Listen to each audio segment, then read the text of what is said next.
அஸ்ஸலாமு அலைக்கும் ஃப்ரெண்ட்ஸ், எல்லோரும் எப்படி இருக்கீங்க? இதெல்லாம் நாங்கள் எல்லோரும் நல்லாயிருக்கோம், நீங்களும் நல்லா இருப்பீங்கன்னு நினைக்கிறேன். நான் இன்றைக்கி வீடியோவில் அரைக்கீரை கடையில் தாங்க செய்ய போகிறேன். நான் கீரை கடையில் நிறைய நம்ம சேனலில் நான் விதவிதமாக நான் போட்டிருக்கேன். இதில் ஒரு ஸ்பெஷலாக நான் ஒரு பொருள் சேர்த்து நான் கடைய போகிறேங்க. அவ்வளோ அருமையான டேஸ்ட்டில் இருக்கும். இப்போ வாங்க அதை எப்படி செய்யலான்னு பார்க்கலாம். இப்போ அதுக்கு ஒரு கத்தை அரைக்கீரையை எல்லாத்தையும் கட் பண்ணி சின்னதாக கட் பண்ணி தண்டெல்லாம் கொஞ்சம் ஓரளவுக்கு மட்டும் எடுத்துட்டு 2 தண்ணி ஊற்றி கல் மண் இல்லாத எல்லாத்தையும் கழுவி க்ளீன் பண்ணி எடுத்து வச்சுருக்கேன். இதை ஒரு பருப்பு கடையிற சட்டியில் நம்ம சேர்த்துடலாம். நம்ம இந்த மாதிரி மண் சட்டியில் சேர்த்து நீங்கள் கடையும் போது அவ்வளோ சூப்பரான டேஸ்ட்டில் இருக்கும். இப்போ அதோடையே ஒரு 2 பூண்டு உரித்து வச்சுருக்காங்க. இந்த கீரை கடைகளுக்கு நீங்கள் பூண்டு கொஞ்சம் கூடுதலாகவே சேர்த்துக்கோங்க. அதோடய ஒரு 2 பச்சை மிளகாய் சேர்த்துட்டேன். ஒரு 3 தக்காளி, பழமான தக்காளியாக சேர்த்துருக்கேன். அதே மாதிரி 3 மீடியம் சைஸ் வெங்காயம் சேர்த்துக்கலாம்.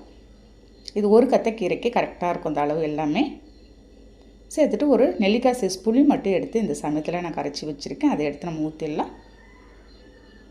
இந்த கீரை கடையில் நான் பருப்பு சேர்த்து இன்றைக்கி செய்யலைங்க, புளி சேர்த்து தான் நான் எனக்கு செஞ்சுருக்கேன். தக்காளியும் புளியோடு அந்த புளிப்பு சுவையும் அவ்வளோ அருமையாக இருக்கும் இந்த கீரை கடைகளுக்கு. அந்த புளி தண்ணி மட்டும் நமக்கு பத்தாது, கூட கொஞ்சம் நான் 1/2 டம்ளர் தண்ணி அளவுக்கு ஊற்றி நான் வேக வச்சிடறேன். அது வெந்துக்கிட்டே இருக்கட்டும். அதுக்குள்ளே நம்ம இதுக்கு தேவையான பொடி ரெடி பண்ணிடலாம். ஒரு பேனில் ஒரு 2 ஸ்பூன் அளவுக்கு வெள்ளை உளுந்து சேர்த்துருக்காங்க. வெள்ளை உளுந்து சேர்த்து நம்ம பொன்னிறமாக வறுத்து எடுத்துடலாம். நான் வெள்ளை உளுந்து சேர்த்துருக்கேன். உங்கள்கிட்ட கருப்பு உளுந்து இருந்தாலும் நீங்கள் சேர்த்துக்கலாம். நல்ல வாசனை வர வரைக்கும், நல்லா ப்ரௌனாக வர வரைக்கும் நீங்கள் வறுத்து எடுத்துருங்க. அதே மாதிரி உங்களுக்கு கருகி விட்டுறக்கூடாது. நீங்கள் கசப்பு தன்மை வந்துடும் நமக்கு. பாருங்கள், இந்த அளவுக்கு வந்ததும் நல்லா ஆற வச்சிடுறேன். ஆற வச்சு நம்ம ஒரு மிக்ஸி ஜாரில் ஃபஸ்ட்டு சேர்த்துக்கலாம். இப்போ இதை சேர்த்து நல்லா கொஞ்சம் ஒரு நைஸ் பவுடராக நான் அரைச்சி எடுத்துகிட்டு வந்துட போகிறேங்க. அந்த உளுந்தோட வாசனையோடு இந்த கீரையில் சாப்பிடும்போது சூப்பராக இருந்துச்சு. கண்டிப்பாக இந்த மெத்தடில் நீங்கள் செஞ்சு பாருங்கள். அரைச்சி உளுந்து பொடி எடுத்து ஒரு பவுலில் ட்ரான்ஸ்ஃபர் பண்ணி வச்சிடறேன். அதுக்குள்ளே நமக்கு கீரையும் வெந்திருக்கும் பாருங்கள். நல்ல ஒரு சரியான பதத்துக்கு கீரை வெந்து வந்திருக்கும். இப்போ அதை தண்ணி எல்லாத்தையும் நான் வடிகட்டி ஒரு பவுலில் எடுத்துடுறேன். கொஞ்சமாக கல்லுப்பு சேர்த்து நான் கீரையை நல்லா நைஸாக நம்ம கரைஞ்சிடலாம். நம்ம கீரை கடையும் போது இந்த சமயத்தில் நீங்கள் கல்லுப்பு சேர்த்து நீங்கள் கடையும் போது சீக்கிரமாகவே நமக்கு நல்லா நைஸாக கடைஞ்சி வந்துடும்.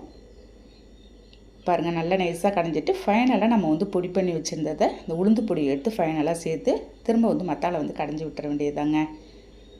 கடைசியாக ஒரு தாளிப்பு பாத்திரத்தில் எண்ணெய் உள்ள வடகம் போட்டிருக்கேன். ஒரு ஸ்பூன் வடகம் போட்டுட்டு ஒரு 2 காஞ்ச மிளகாய் அப்படியே கிள்ளி போட்டுடலாம். இதையும் கருக விட்டுறாது. அப்படியே அந்த கீரையில் எடுத்து ஊற்றி அப்படியே இன்னொரு டைம் நீங்கள் மத்தாலையே கடைஞ்சி விட்டுருங்களேன். அவ்வளோ சூப்பரான டேஸ்ட்டில் இருக்குங்க. இதுக்கு உருளைக்கிழங்கு கருவாடெல்லாம் அவ்வளோ அருமையாக இருக்கும் தொட்டுக்கிறதுக்கு. ரொம்ப தண்ணியாக இல்லாத இந்த மாதிரி நீங்கள் ஒரு திக்கான கன்சிஸ்டன்சிக்கு தான் நீங்கள் கடைஞ்சிக்கணும். ஒரு பவுலில் எடுத்து ட்ரான்ஸ்ஃபர் பண்ணிடுறேன். இதுக்கு நீங்கள் நான் உருளைக்கிழங்கு பொரியல் மட்டும் தாங்க செஞ்சுருக்கேன். வத்தா பொரிச்சாச்சு. அவ்வளோ அருமையாக இருக்கும் ஒரு லஞ்சுக்கு. கீரை வாங்கினா கண்டிப்பாக ட்ரை பண்ணி பாருங்கள். இந்த வீடியோ பிடிச்சிருந்தா லைக் பண்ணிவிட்டு ஷேர் பண்ணுங்கள். நாளைக்கு பார்க்கலாம். Okay, thank you, by.